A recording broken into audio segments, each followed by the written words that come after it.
Aujourd'hui, on va parler de Max Weber, le savant et le politique. Avec la préface de Raymond Aron, c'est aux éditions 10-18, des éditions que j'aime pas parce que je vous l'ai déjà dit. D'abord, la première chose, c'est que la préface de Raymond Aron est vraiment beaucoup trop longue. Beaucoup trop. Tabarnak, elle fait la moitié du livre. La moitié du livre. Et je sais pas, c'est la première fois que je lisais Raymond Aron. Peux-tu écrire de manière plus simple, s'il te plaît? Ah, pour vrai, c'est. J'étais comme, wow, c'était trop lourd. Puis t'arrives avec Max Weber, ça se lit super bien. La préface, c'est pas censé être comme ça. Bref, la préface, je l'ai vraiment pas aimée. Je l'ai très peu travaillé. On dirait qu'il essayait d'écrire un livre au lieu d'une préface.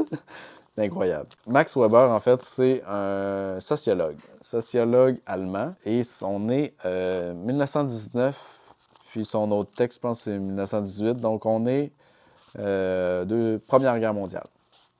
Aux alentours de ça, ouais, c'est la fin de la Première Guerre mondiale. Et il va réfléchir, en fait, sur quel est le rôle du savant, du scientifique, et quel est le rôle du politique, du politicien. C'est un texte qui est encore étudié dans les universités, donc quand même, ça a plus que 100 ans, puis on l'étudie encore pour la réflexion, la pertinence de cette réflexion-là par rapport au rôle que doivent avoir les politiciens, par rapport au rôle que doivent avoir les savants. Il va avoir beaucoup de clivage, il va parler beaucoup du...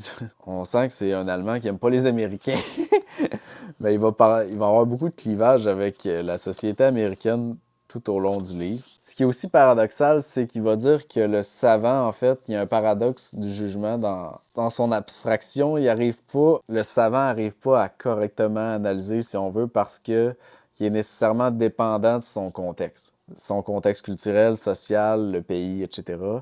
Et ben, quand tu le lis, tu t'en rends compte que lui aussi, mais beaucoup trop, comme on dirait, que cordonnier mal chaussé, c'est comme bizarre. Ouais, ça fait vraiment drôle. Puis c'est surtout ça qui va parler pour le savant, dans le fond, de l'impossibilité d'avoir un jugement qui n'est pas teinté par le culturel. On parle évidemment en sciences sociales. À la page 101, on parle de l'État et de la violence de l'État. En fait, tout homme qui fait de la politique aspire au pouvoir, soit parce qu'il le considère comme un moyen au service d'autres fins, donc ça peut être pour mettre en place des politiques sociales, économiques, peu importe, mais le pouvoir politique aspire le politique aspire au pouvoir. Idéal, donc comme on l'a dit, ou égoïste, ça peut être juste parce qu'ils veulent le pouvoir eux-mêmes, parce que ça leur fait du bien, un sentiment de prestige. L'État consiste en un rapport de domination de l'homme sur l'homme, fondé sur le moyen de la violence légitime. Donc, c'est totalement vrai. La violence par les policiers, par l'armée, elle est toujours considérée comme légitime. La violence de l'État est considérée comme légitime, alors que la violence de contestation d'un État ou manifestation, émeute, etc., cette violence-là est toujours considérée comme illégitime. Mais si un policier te matraque, c'est correct. Ça, c'est correct. L'État ne peut donc exister qu'à la condition que les hommes dominés se soumettent à une autorité revendiquée à chaque fois par les dominateurs. Il va énoncer les principes de la violence, cette légitimité-là, pourquoi elle est là, dans le fond. On a le principe de l'autorité de l'éternel hier. Au fond, c'est une habitude enracinée en l'homme de respecter ce pouvoir traditionnel-là qui est en place. En second lieu, ben, ils fondent aussi sur la grâce personnelle. Au fond, parce qu'on respecte, ça peut être un chef par le charisme, etc.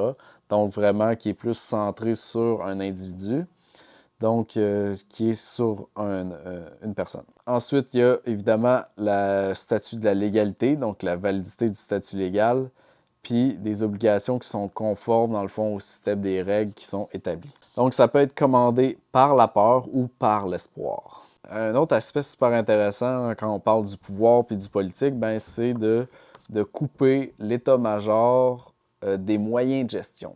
Ça, au point de vue militaire, c'est aussi super intéressant. Je vais le redire, couper l'état-major des moyens de gestion. Dans le même sens, de nos jours, l'employé, le propriétaire, sont coupés des moyens de production matérielle dans l'entreprise capitaliste. Donc, ce qui est important de garder pour l'État, pour qu'il reste, avec une violence légitime et avec un pouvoir qui n'est pas militaire et de se protéger que le pouvoir ne soit pas et ne devienne pas militaire, c'est d'être détenteur des pouvoirs de l'administration qui fait le lien entre les deux et qui fait l'administration aussi de tout le processus militaire.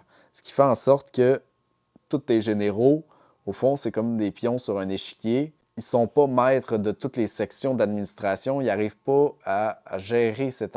Ils vont avoir les soldats, ils vont avoir tout, mais tout le système d'administration, lui, est géré par l'État, ce qui fait en sorte que tu ne peux pas vraiment avoir de coup d'État par ta propre armée parce que tu as coupe de ces liens-là. C'est fort, hein? Il faut lire des gens comme ça. C'est bon en Christ, ça. C'est assez incroyable. Totalement vrai. Que dire de plus? Le mot d'ordre, c'est de ne pas être possesseur de plein droit des moyens de gestion. Puis, ben, en autosuffisance, en autonomie, c'est le contraire. C'est ça qu'on veut. On veut essayer de faire le plus possible par nous-mêmes. Passe 11. Deux façons de faire de la politique. Pour lui, il y a deux façons de faire de la politique. Donc, soit on vit pour la politique, donc parce qu'on veut faire quelque chose, ou bien on vit de la politique. Ça, c'est super intéressant parce que dans le fond, il va dire celui qui vit pour la politique fait d'elle le sens le plus profond du terme, le but de sa vie. Tu sais, il va pour les valeurs, il va pour mettre quelque chose en place, il y a un idéal à atteindre et c'est pour ça qu'il y va. Tandis que celui qui vit de la politique, ben, il vit pas pour elle, mais par elle. Il le fait par intérêt financier davantage, parce que c'est économiquement disponible, parce que ça lui apporte une fortune personnelle. Bref, ça profite beaucoup plus. Évidemment, il va mentionner le fait que l'idéal, ça soit les deux. Parce que si la personne elle ne vit que pour la politique, ça fait en sorte qu'elle n'a pas de revenus et donc ça donne uniquement l'accès aux gens qui peuvent se le permettre, qui sont les plus riches du pays en question, donc qui peuvent se permettre de ne pas avoir de revenus. Et donc, il dit que ça prend un équilibre entre les deux, donc ça permet un certain niveau de vie, un certain confort, mais faut pas que ça soit le but ultime. C'est-à-dire qu'il ne faudrait pas que les salaires soient faramineux, parce que sinon, on aurait beaucoup plus de gens qui vivent, non pas pour la politique, mais qui voudraient vivre par la politique. Donc, on va terminer avec ça. Il y avait évidemment plein de contenus super intéressants, mais je vous ai ressorti un peu ce qui était le plus pertinent. Fait que Max Weber, Le savant et le politique, bonne lecture.